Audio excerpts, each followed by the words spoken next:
Outhwick House, Portsmouth, England, June 5th, 1944, 11 p.m. The lamp on the desk casts long shadows across the walls.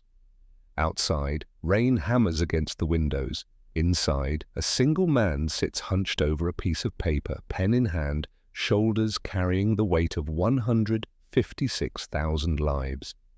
General Dwight David Eisenhower is 53 years old.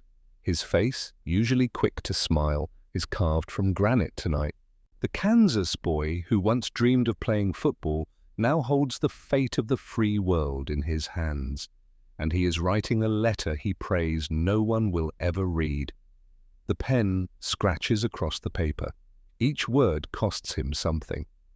Our landings in the Cherbourg Havre area have failed to gain a satisfactory foothold, and I have withdrawn the troops. My decision to attack at this time and place was based upon the best information available.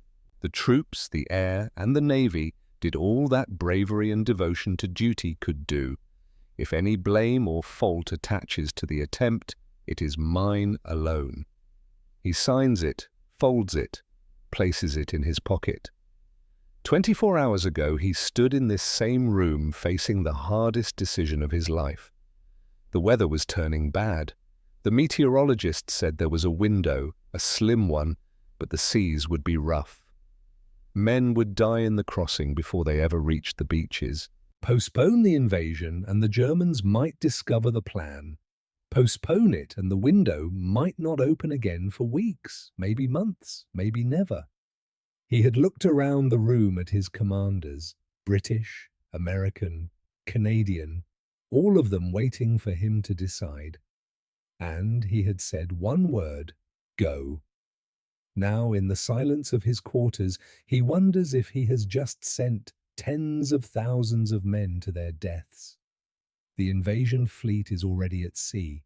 There is no calling it back, no changing his mind. In 7 hours, the first boats will hit the beaches, and he will know if he was right or if history will remember him as the man who lost the war in a single day. He stands, walks to the window, watches the rain.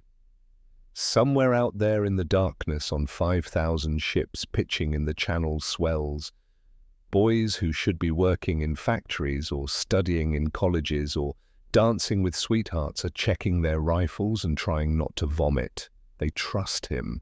They believe he knows what he is doing. Eisenhower closes his eyes. The letter in his pocket feels like it weighs 100 pounds. He turns from the window, lies down on the cot without undressing, stares at the ceiling, does not sleep. June 6th, 1944, 5 a.m. Eisenhower is already in the operations room when the first reports begin arriving. The space is organized chaos. Maps cover every wall. Colored pins mark positions, units, objectives. Phone lines run everywhere. Officers move with controlled urgency, speaking in low, clipped tones. The wall map of the Normandy coast dominates the room. 5 colored sections mark the invasion beaches from west to east: Utah, Omaha, Gold, Sword, Juneau.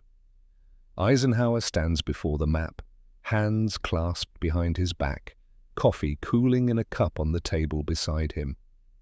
He has not eaten, has not shaved. The tie around his neck feels like a noose. The first reports are fragmentary. Paratroopers dropped inland, scattered by wind and German fire. But they are on the ground, they are fighting, the invasion has begun. Then the beach reports start coming in. An officer approaches, transcript in hand.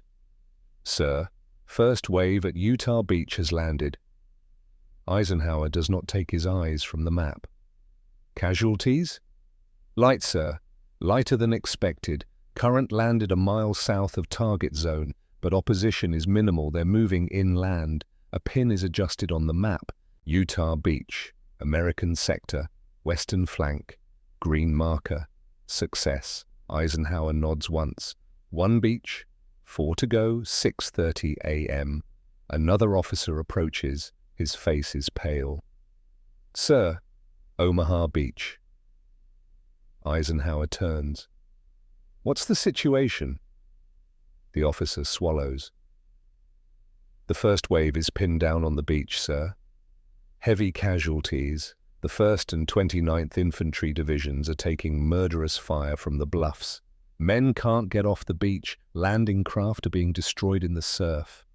The words hit like artillery shells. Eisenhower's face does not change, but his knuckles whiten where his hands grip each other behind his back. Casualty estimates? Still coming in, sir, but it's bad. Reports of 2,000 killed or wounded in the first hour. 2,000 in 1 hour at one beach. Eisenhower stares at the map. Omaha Beach, the center of the invasion line.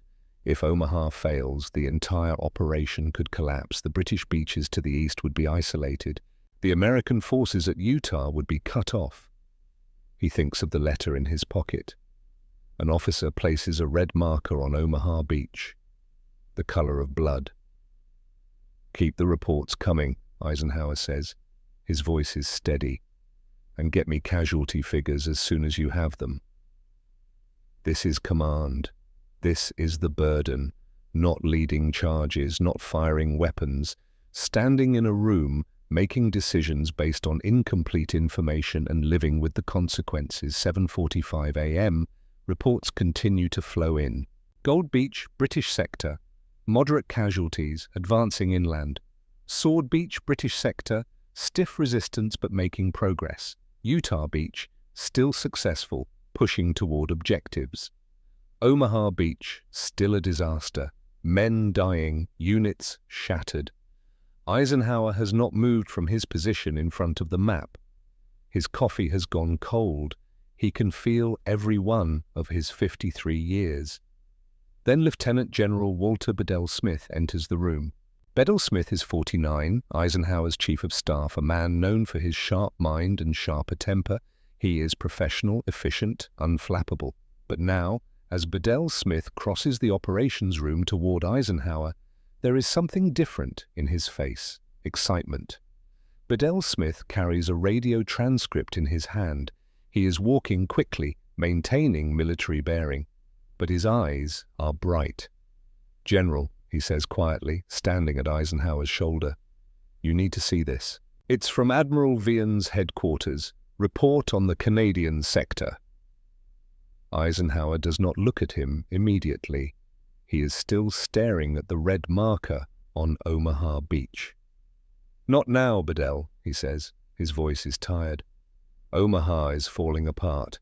I need to decide if we're going to divert reserves." "Sir?" Bedell Smith's voice is insistent. "The Canadians at Juno Beach." Something in his tone makes Eisenhower turn.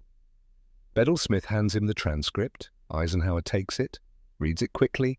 His eyebrows rise slightly. The only outward sign of his reaction. He reads it again. More slowly this time, making sure he understands correctly. Then he looks up at Bedell Smith. "Is this confirmed?" "Yes, sir. Multiple sources. Royal Navy forward observers, RAF reconnaissance, radio intercepts from Canadian units themselves. The Canadians have broken through the coastal defenses at Juno Beach. They're inland and advancing on their objectives." Eisenhower looks back at the map. The pins marking Canadian positions are deeper inland than any other Allied force.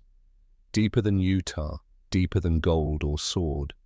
He checks his watch. It is now 9 o'clock in the morning. The Canadians landed at 7:45 a.m. That means they achieved breakthrough in approximately 1 hour and 15 minutes. But Bedell Smith is not finished. He leans closer. "Sir, there's more. According to the preliminary reports, the actual penetration of the coastal defense zone took approximately 30 to 40 minutes. The Canadians were through the Atlantic Wall and into open country by 8:22 a.m.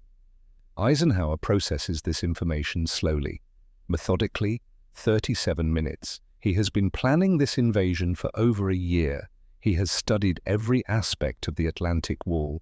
He has read hundreds of intelligence reports on German defenses. And every single estimate, every single assessment, every single war game suggested that breakthrough would take hours at minimum, possibly days. Yet the Canadians have done it in 37 minutes. He looks around the operations room. His officers are watching him, waiting for his reaction, waiting to see how their supreme commander will respond to news that contradicts everything they thought they knew. This is the moment, not just a report of a tactical success, but a moment that will shape how he thinks, how he leads, how he commands for the rest of this war. Because Dwight Eisenhower is not Adolf Hitler. Hitler cannot accept evidence that contradicts his ideology, but Eisenhower deals in facts. And when facts surprise him, he adjusts his thinking accordingly.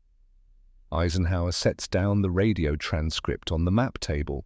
He stares at the map for a long moment, at the colored pins, at the red marker on Omaha Beach where men are still dying, at the Canadian positions at Juno Beach, deeper than anyone expected. His staff waits. They know their commander. He does not make snap judgments. Finally, he speaks. His voice is calm, measured. The slight Kansas accent he has never lost still colors his words. "Gentlemen," he says, "if these reports are accurate, and I have no reason to doubt them, the Canadian 3rd Infantry Division has just demonstrated something very important. They have shown us that Hitler's coastal fortress can be shattered quickly by well-trained, aggressive troops supported by proper fire support and specialized equipment." He pauses, makes sure everyone is listening. "I want you all to understand what this means. We have been planning this invasion based on the assumption that getting off the beaches and through the coastal defenses would be the most difficult and costly phase of the operation. The Canadians have just proved that assumption wrong." He holds up a hand before anyone can speak. "Not completely wrong. The fighting at Omaha Beach shows how hard it can be, but wrong in the sense that breakthrough is possible and faster than we anticipated if conditions are right." He walks closer to the map, places his finger on Juno Beach. "The question we need to answer immediately is this: what conditions allowed the Canadians to succeed? What did they do right? What did the Germans do wrong? And most importantly, can we replicate those conditions at the other beaches?" This is Eisenhower at his best. He does not simply accept good news and move on. He interrogates it. He wants to understand causation so he can apply the lessons elsewhere. His intelligence chief, British Major General Kenneth Strong, speaks up. "Sir, preliminary analysis suggests several factors. The Canadian assault was supported by specialized armor, the so-called funnies, flail tanks to clear mines, armored vehicles to destroy obstacles, swimming tanks that landed with the first wave. Additionally, the Canadian units were specifically trained for beach assault at a facility in Scotland." Eisenhower nods. "What about German defenses?" Strong consults his notes. "The German 716th Infantry Division held that sector, sir. Static coastal defense troops, not first-line combat divisions. However, the fortifications themselves were substantial: concrete bunkers, wire, mines, beach obstacles." "So the defenses were solid, but the defenders were second-rate," Eisenhower says. "That suggests the Canadian success is partly due to their own effectiveness and partly due to German weakness. We need to determine the relative contribution of each factor." This analytical approach is characteristic of Eisenhower. He does not simply praise success, he dissects it to understand it. "Bedell, I want you to coordinate with all beach commanders, get me detailed after-action reports from Juno Beach as soon as possible. I want to know exactly what the Canadians did, minute by minute, from landing to breakthrough. And I want comparative analyses with the other beaches." Bedell-Smith nods and begins making notes. But Eisenhower is also aware of the larger situation. The invasion is only 4 hours old. Success at one beach does not guarantee success for the entire operation. The red marker still sits on Omaha Beach like an accusation. His operations officer, Major General Harold Bull, clears his throat. "Sir, regarding Omaha Beach, the situation there remains critical. Should we consider diverting follow-up forces from the Canadian sector to reinforce Omaha? It is a logical question. If the Canadians have broken through and are advancing successfully, they may not need as much reinforcement as a beach where forces are still stuck, still dying. Every officer in the room understands the logic. Shore up the weak point. It makes sense. But Eisenhower's answer reveals his understanding of operational tempo, of momentum, of the psychology of warfare. No, he says firmly, we reinforce success, not failure. The room goes quiet. Not yet, anyway, Eisenhower continues. The Canadians have momentum. They're moving. I want to give them every resource they need to exploit that breakthrough as far as possible. If they can reach Caen today, if they can seize the road junctions and high ground south of the city, we'll have accomplished in one day what might otherwise take weeks. He turns back to the map, to the red marker on Omaha Beach. Omaha is a problem, and we'll address it, but the Canadian success at Juno is an opportunity. And in war, you exploit opportunities aggressively.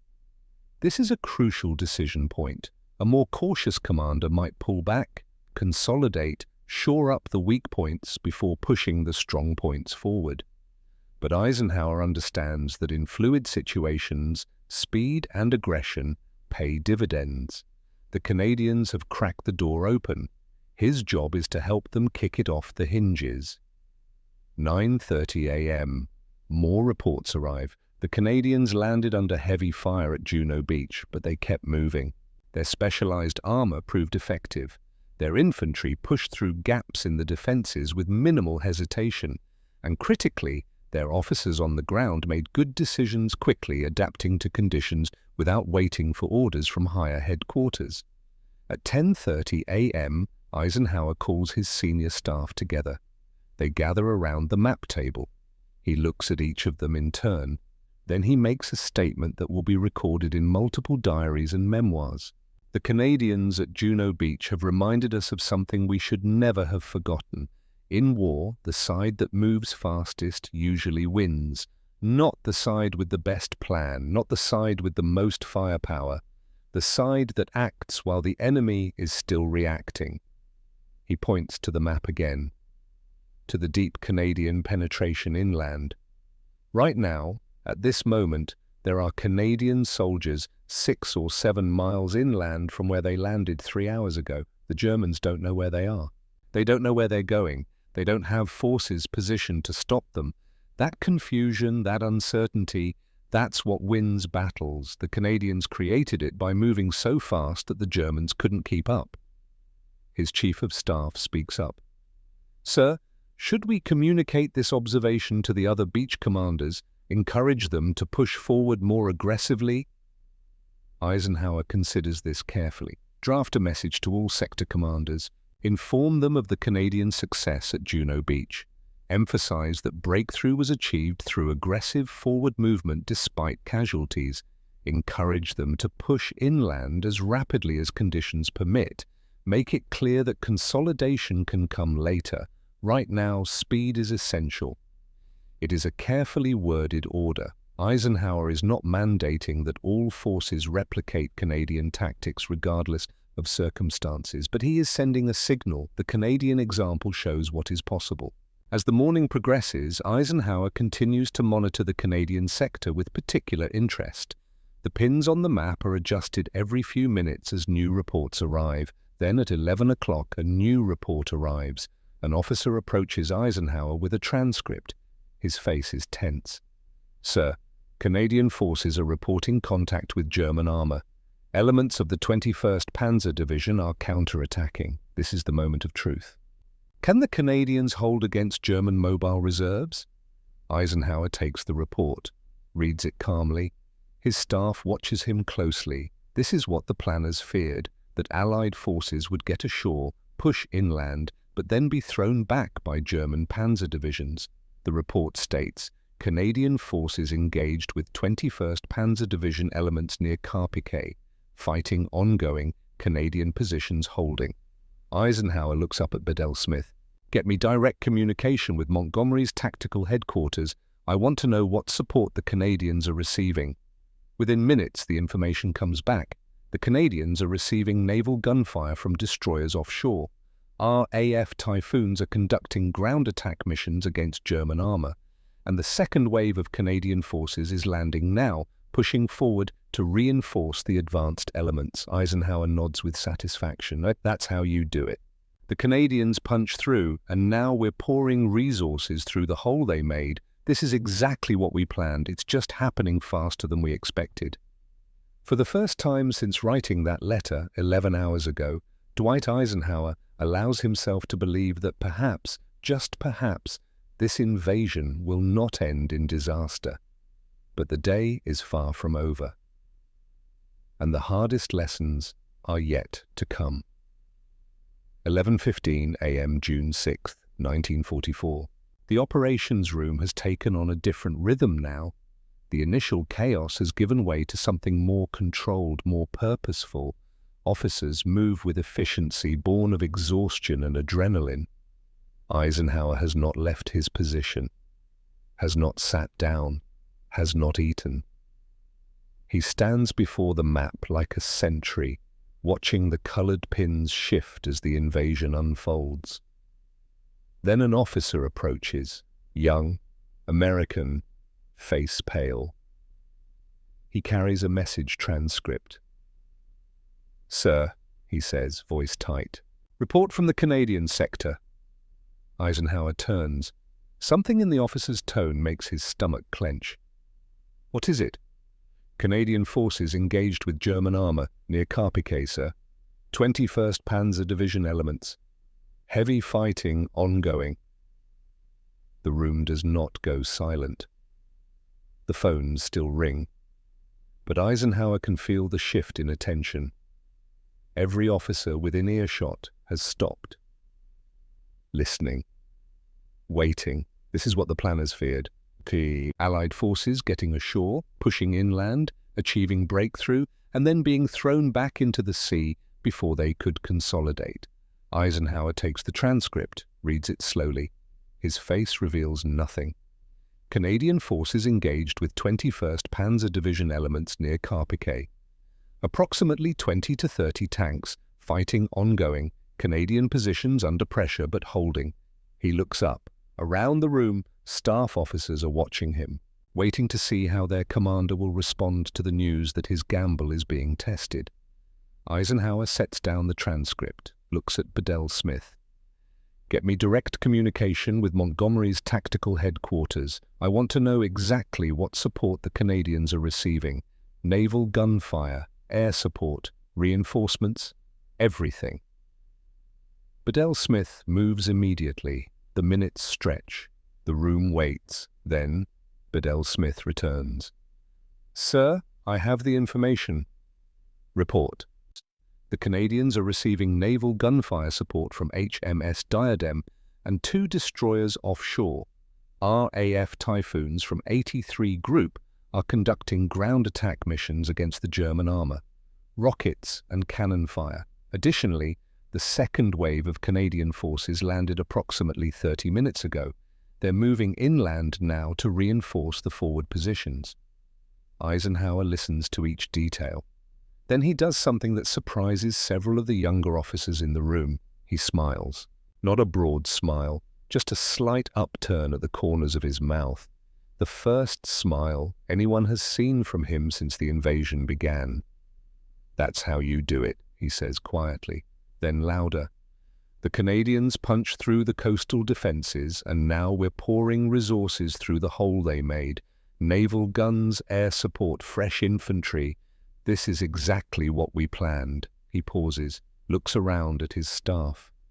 It's just happening faster than we expected. The tension in the room breaks.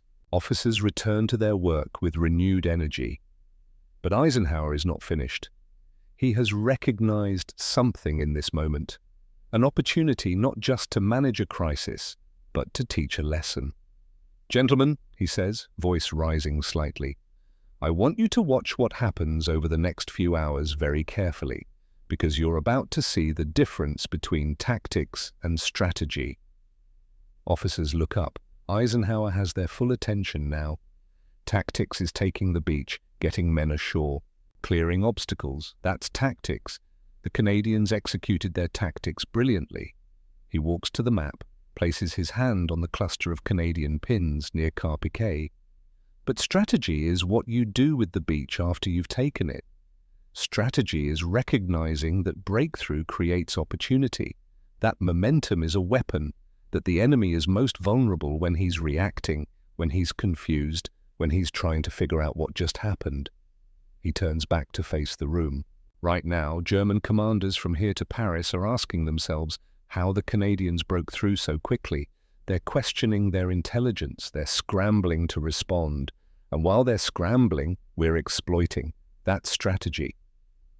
A British liaison officer speaks up. Sir, some might argue that the Canadian success was primarily due to facing weaker German forces. Eisenhower's face hardens, not with anger, with something colder, more deliberate. Some might argue that, he says slowly. I will not argue that. He walks toward the British colonel, not threateningly, but with purpose. Let me make something very clear, Colonel, to you, to everyone in this room. The Canadian Army is not our junior partner. They're not here to make up the numbers. His voice rises slightly, not shouting, but with an edge that silences every conversation. The Canadian Army is a first-rate fighting force, professional, well-trained, well-led, and today they have proved it beyond any doubt. They faced the same fortifications we're all facing, concrete bunkers, machine gun nests, minefields, and they broke through in 37 minutes. He pauses, lets the words hang in the air. Yes, the German defenders may not have been their best troops, but our intelligence said the same thing about other sectors. Yet only the Canadians achieved this kind of breakthrough this quickly. That's not about German weakness. That's about Canadian strength. Eisenhower looks around the room, makes eye contact with each senior officer. Any man in this room who thinks otherwise can leave now, because we're going to win this war as equals, or we're not going to win it at all.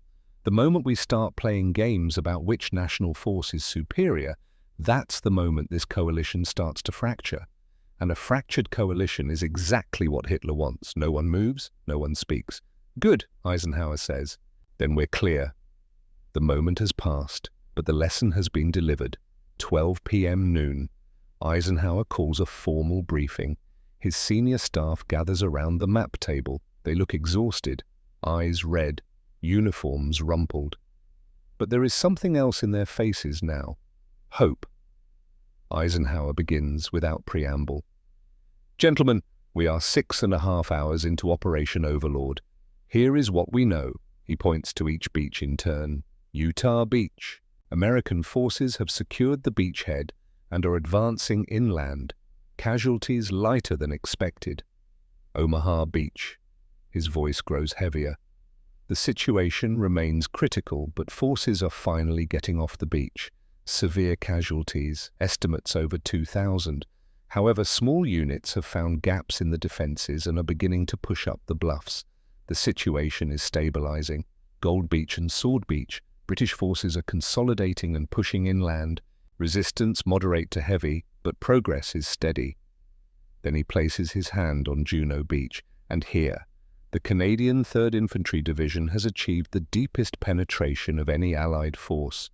Approximately 8 miles inland and still advancing. Currently engaged with elements of the German 21st Panzer Division, but holding their positions. He steps back, looks at his staff. The invasion has succeeded. All 5 beaches are in Allied hands. Forces are ashore and moving inland. Hitler's coastal defenses have been breached at multiple points. The relief in the room is palpable, but Eisenhower continues. The Canadian breakthrough is significant for several reasons. Tactically, it threatens Caen from the northwest. But there's something more important, Major General Kenneth Strong interjects. Sir, German reinforcements are moving toward Normandy, the 12th SS Panzer Division, elements of Panzer Lehr. They'll likely hit the Canadian sector first.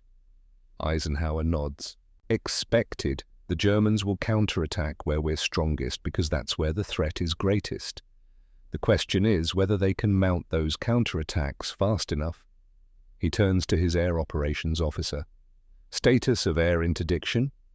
Sir, RAF and US 9th Air Force are flying maximum effort missions against rail lines, bridges, road networks.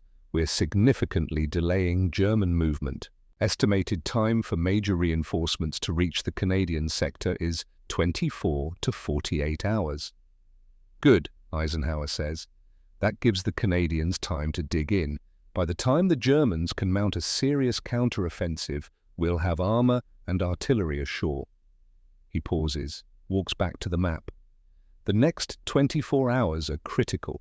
The Germans will try to throw us back into the sea.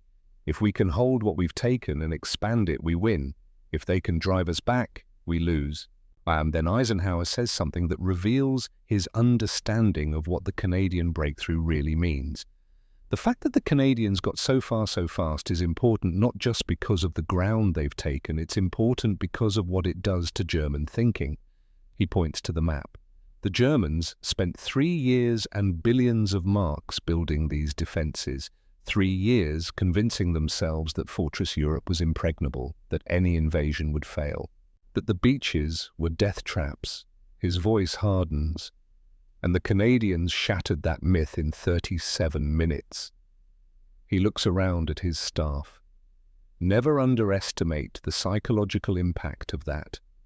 German commanders are right now questioning their defenses, questioning their intelligence, questioning their assumptions.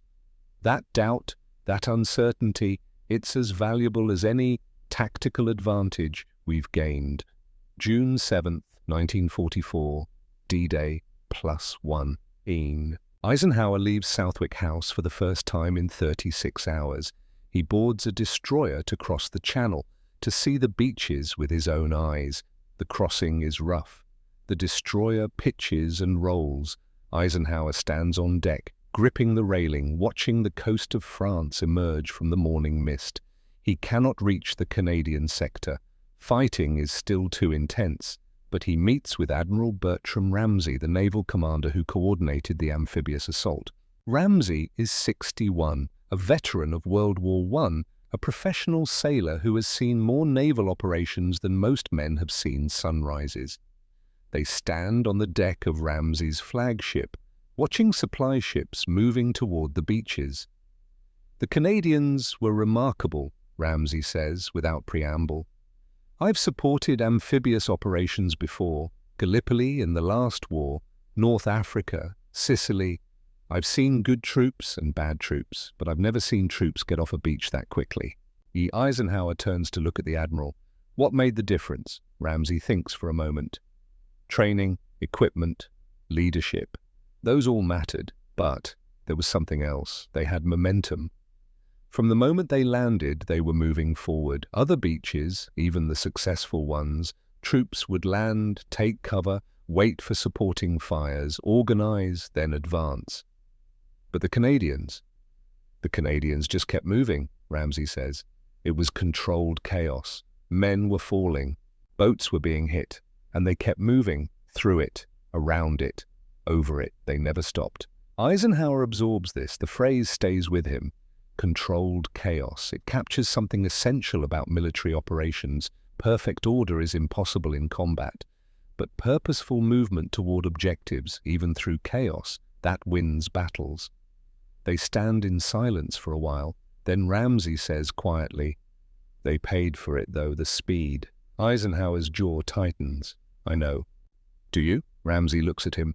"I have the preliminary casualty figures, 340 killed, 574 wounded in the first few hours." The numbers hit like physical blows. "That's more than the British at Gold Beach," Ramsay continues. "More than British and Canadians combined at Sword Beach. They moved fast, and they paid for that speed in blood." Eisenhower stares out at the water, says nothing. "I'm not criticizing," Ramsay adds. "I'm telling you the cost, because you need to know. You made the decision to reinforce their success. You need to know what that gap cost." 914 casualties, Eisenhower says quietly. to advance 8 miles in 6 hours. Yes. Was it worth it? Ramsey considers the question. Ask me in a month. If we're still stuck on the beaches, taking casualties every day with no progress, then no. But if that Canadian breakthrough helped us establish a lodgment, if it gave us momentum to break out, if it shortened this campaign by weeks or months, he pauses, then yes, because in the long run, aggression saves lives by ending wars faster. Eisenhower nods slowly. It is the calculation every commander must make, the terrible arithmetic of war. Sacrifice some lives now to save more lives later. There are no good choices, only necessary ones. June 10th, 1944. The formal after-action report from Canadian headquarters arrives at Eisenhower's desk. It is thick, detailed, honest. Eisenhower reads it alone in his office. Late at night, by lamplight, the report confirms everything. The 37-minute breakthrough, the 8-mile advance, the aggressive exploitation of momentum, and then, near the end, the casualty section. Eisenhower reads it slowly. Each name is listed, each rank, each unit. 340 men who will never go home. 574 who will carry wounds for the rest of their lives. He sets down the report, removes his glasses, rubs his eyes. High casualties but successful mission. This is the trade-off that haunts every commander. The Canadians paid a steep price for their speed. Was it worth it? Eisenhower pulls out his personal diary. He picks up his pen. The words come slowly. The Canadian breakthrough at Juno Beach demonstrates both the possibilities and the costs of aggressive tactics. They achieved in minutes what might have taken hours or days, but they paid for that achievement. Every commander must make this calculation, when to push and when to pause. There are no easy answers, only necessary ones. He sits back, reads what he has written. It feels inadequate. How do you capture in words the weight of 914 casualties? How do you explain that their sacrifice was necessary? You cannot. You can only acknowledge the burden, accept it, carry it. Eisenhower closes the diary, stands, walks to the window. Outside, supply convoys are moving through Portsmouth. The invasion continues. The lodgment is secure. The breakout will come.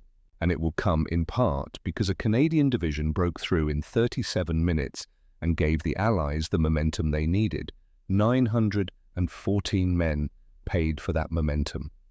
Eisenhower will make sure their sacrifice means something, will make sure the lessons learned at Juno Beach are applied in every operation to come. He turns from the window, returns to his desk. There is more work to do, but first he pulls out a piece of paper, begins writing a letter. To General Harry Crerar, commander of the 1st Canadian Army. The pen moves across the paper.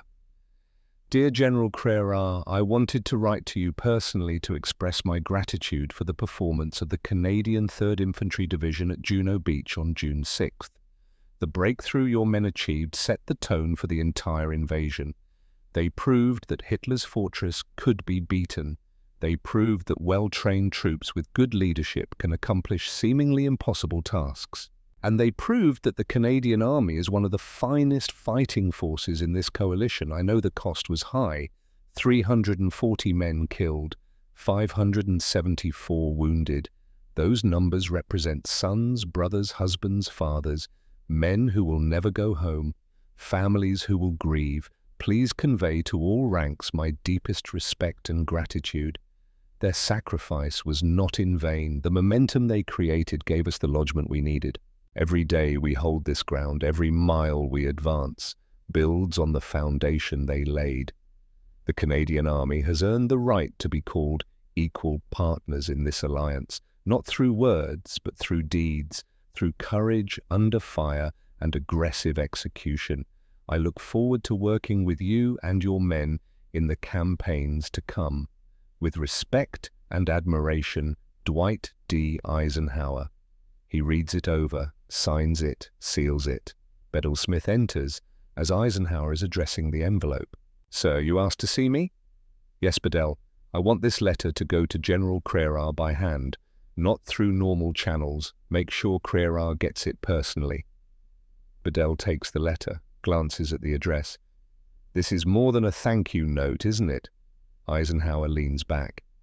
It's the truth, Bedell, and it's important that our allies know I see them as equals. We're going to be fighting together for another year. Respect is as important as ammunition. Bedell nods. You really think those 37 minutes changed how you command? Eisenhower is quiet for a moment. It clarified how I command. Before Juno Beach, I thought I knew how to lead an invasion, but after Juno Beach, I understood something deeper. Leadership isn't just about having the right answers, it's about recognizing the right answer when someone else provides it, even if it comes from a subordinate or an ally. He stands, walks to the window. The Canadians didn't just break through German defenses, Eisenhower says quietly. They broke through my assumptions about what was possible, about how quickly breakthrough could happen, about the value of aggressive action when momentum is on your side, about the importance of trusting your coalition partners. He pauses. That's worth more than any tactical victory, because it changed how I think, how I lead, how I make decisions, and those lessons will carry through every battle from here to Berlin. Mid-June 1944. Normandy. The initial euphoria of D-Day has given way to something harder. The reality of war in hedgerow country, where every field is a fortress and every lane a killing ground. The Canadians did not reach Caen on D-Day. The Germans reinforced, brought up their best panzer divisions, the 12th SS Panzer Lehr, young fanatics who would not break easily. The front lines have stabilized into attritional warfare, a slow, bloody grind. But Eisenhower has not forgotten June 6th, has not forgotten what the Canadians accomplished in 37 minutes. He refers to it constantly in staff meetings, in conversations with commanders, in his thinking about how to break this stalemate. On June 15th, Winston Churchill arrives in Normandy. The Prime Minister is 70, bulldog-faced, impatient with delay. He has come to ask questions. They meet in a Norman farmhouse. Maps cover the walls. Montgomery is there, Eisenhower, Churchill, and staff officers who take notes. Churchill gets straight to the point, or, General Eisenhower, I am pleased the invasion succeeded, but I am puzzled by the slow progress toward Caen. On D-Day, the Canadians reached within a few miles of the city. Now, 9 days later, we are still fighting for the same ground. Montgomery begins to respond, but Eisenhower raises a hand. Mr. Prime Minister, if I may. Churchill nods. The Canadians broke through on day one, Eisenhower says. They got closer to Caen in 3 hours than anyone thought possible. That breakthrough was real. But then the Germans reinforced with panzer divisions, their best troops, and the nature of the battle changed. That's not General Montgomery's fault. That's the reality of warfare. Churchill puffs his cigar. Still, the Canadian success suggests that more aggressive tactics might yield better results. Eisenhower shakes his head. Because the situation on D-Day was unique, sir. The Germans were surprised. Their coastal defenses were not fully manned with their best troops. Now the Germans are dug in with 17-year-old fanatics who have been indoctrinated since childhood, veteran tank commanders who fought in Russia. Aggression alone won't break them. We need overwhelming force and careful preparation. Churchill considers this. So you're saying the lesson from Juno Beach is not that aggression always works, but that aggression works when conditions are right. Exactly, Eisenhower says, and part of leadership is recognizing when those conditions exist. On D-Day, the Canadians recognized the opportunity and seized it. That took courage and judgment. Now we're in a different situation and we need different tactics. Churchill nods slowly. You've become quite the philosopher, Ike. Eisenhower allows himself a small smile. War is a cruel teacher, sir, but I try to be a willing student. Late June 1944, Eisenhower finishes the letter to Crerar. Bedell-Smith takes it personally to 1st Canadian Army headquarters. A week later, Crérar's reply arrives. It is brief but heartfelt, thanking Eisenhower for his words, for his recognition of Canadian sacrifice, for treating them as equals. Eisenhower reads it and feels something settle in his chest. This is what coalition warfare should be: mutual respect, genuine partnership, trust earned through shared sacrifice. Late July 1944. Operation Cobra. The Americans finally break out from Normandy. Patton's tanks pour through the gap, racing across France. The war of movement that Eisenhower has been waiting for. In his orders for Operation Cobra, Eisenhower emphasizes one principle above all: maintain momentum. Once breakthrough is achieved, exploit it aggressively. Don't stop to consolidate. Keep moving. It is the lesson from Juno Beach applied on a massive scale. And it works. By August, Paris is liberated. By September, Allied forces are approaching the German border. September 1944. Eisenhower gives an interview to war correspondents. A journalist asks, "General, what were the key moments of the Normandy invasion?" Eisenhower mentions several: Utah Beach, Omaha, Cherbourg. And then, "The Canadian breakthrough on D-Day was one of those moments that changed the trajectory of a campaign. They accomplished something we thought would take much longer. That success gave us confidence and gave the Germans doubt. In war, that psychological shift matters as much as any tactical victory." Another journalist asks, "Was the Canadian breakthrough primarily due to German weakness or Canadian strength?" Eisenhower's answer is immediate: both. The Germans in that sector were not their best troops, but the Canadians were among our best. And when good troops face mediocre opposition, things happen fast. He leans forward. But here's the real lesson. The lesson is that preparation matters enormously. The Canadians trained for months for that assault. They practiced on similar beaches in Scotland. They prepared. And when the moment came, they executed. That's the formula for success. Preparation meeting opportunity. 1948. Eisenhower is no longer in uniform. He is president of Columbia University. 58 years old, grey hair, lined face. He has written a memoir, Crusade in Europe. When he writes about Juno Beach, the words come easily. The Canadian assault at Juno Beach was one of the outstanding successes of D-Day. In just over 30 minutes, Canadian forces penetrated the Atlantic Wall and advanced inland with a speed that surprised both the Germans and ourselves. This achievement was the result of thorough preparation, specialized equipment, and the fighting qualities of the Canadian soldier. Most importantly, the Canadians taught us that we must remain open to being surprised by success. Our planning assumptions said breakthrough would take hours or days. The Canadians did it in minutes. A rigid commander might have dismissed this as an anomaly. A wise commander learns from it. I tried to be a wise commander. Fall 1950, Columbia University. Eisenhower stands before a lecture hall packed with students. Most are veterans, but there are also younger students, boys who know combat only from their father's stories. Eisenhower is 60 years old now, still vigorous, still sharp, but carrying the memories of 100,000 decisions. The lecture is titled Leadership Lessons from World War II.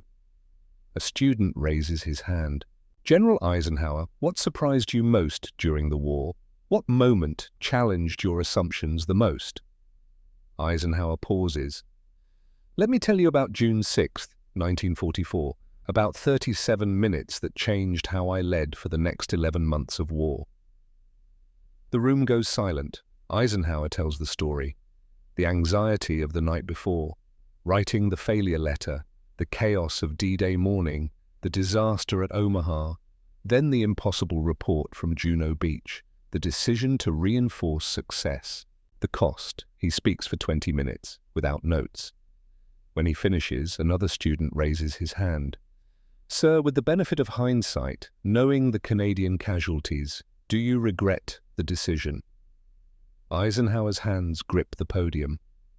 For a moment, He is not in this lecture hall. He is back in that operations room at Southwick House, staring at a map, making a decision that will cost lives to save lives. Not a day goes by that I don't think about them, he says quietly. Every single day since June 6, 1944, the 340 who died, the 574 who were wounded, I see their casualty reports, I read the summaries. His voice cracks slightly, just for a moment, then steadies. But regret? No, because regret implies I would make a different choice if I could go back. And I wouldn't. The decision was right. The cost was terrible. Both things are true. That's the burden every commander lives with. The room is absolutely silent. Those men gave me 37 minutes, Eisenhower continues. 37 minutes that taught me how to lead a coalition, how to recognize opportunity, how to exploit momentum. Their sacrifice bought wisdom. I will not dishonor that sacrifice by wishing I had been more cautious. He pauses, lets the weight of those words settle. Another student asks, what did you learn from those 37 minutes that you applied to the rest of the war? Eisenhower walks to the blackboard, picks up a piece of chalk. 7 principles, he says. 7 lessons that the Canadians taught me at Juno Beach. He writes as he speaks. 1. Breakthrough happens faster than planned when preparation meets opportunity. Don't be bound by your assumptions. 2. Success comes from training, not luck. The Canadians spent months preparing. When the moment came, they were ready. 3. Reinforce success, not failure. When you have momentum, exploit it. 4. Speed and momentum beat perfect organization. The Canadians kept moving. That mattered more than textbook formations. 5. Coalition partners must be genuine equals. Respect is essential. The moment you start ranking your allies, the coalition fractures. 6. Psychological impact equals tactical impact. The doubt that the Canadian breakthrough created in German minds was as valuable as the ground they took. 7. Learn from success as rigorously as from failure. Most commanders study their mistakes. Wise commanders also study what worked and why. He sets down the chalk, turns to face the students. Those 7 principles didn't win the war, but they shaped how I fought the war, how I made decisions, how I led different nations toward a common goal. The Canadians gave me those principles in 37 minutes. I spent the next 11 months applying them. The lecture continues for another hour, but Eisenhower keeps returning to Juno Beach. It has become the touchstone of his leadership philosophy. After the lecture ends, after the students file out, Eisenhower stands alone in the empty hall, looking at the blackboard. At the 7 principles written in chalk, a student lingers near the door. Sir, one more question? Eisenhower nods. Do you think those Canadian soldiers knew that what they did in 37 minutes would matter this much? Eisenhower is quiet for a long moment. No, he says finally. They were too busy fighting, too busy doing their duty, but that's the thing about courage. It doesn't need to know its own importance, it just needs to keep moving forward. He gathers his notes. The Canadians kept moving, and in doing so they taught me how to lead. That's their legacy. That's what 37 minutes bought. He turns off the lights, walks out into the New York evening. Somewhere across the Atlantic, on a beach in Normandy, waves are washing over sand where 914 men paid the price for momentum, where 340 will never come home, where a breakthrough happened that changed not just a battle, but a commander's understanding of leadership. Eisenhower carries their memory. He will carry it for the rest of his life. This is the burden of command. This is the gift of learning. This is what 37 minutes can mean when lived with courage and remembered with honor. The Canadians broke through, and Dwight Eisenhower never stopped learning from what they taught him.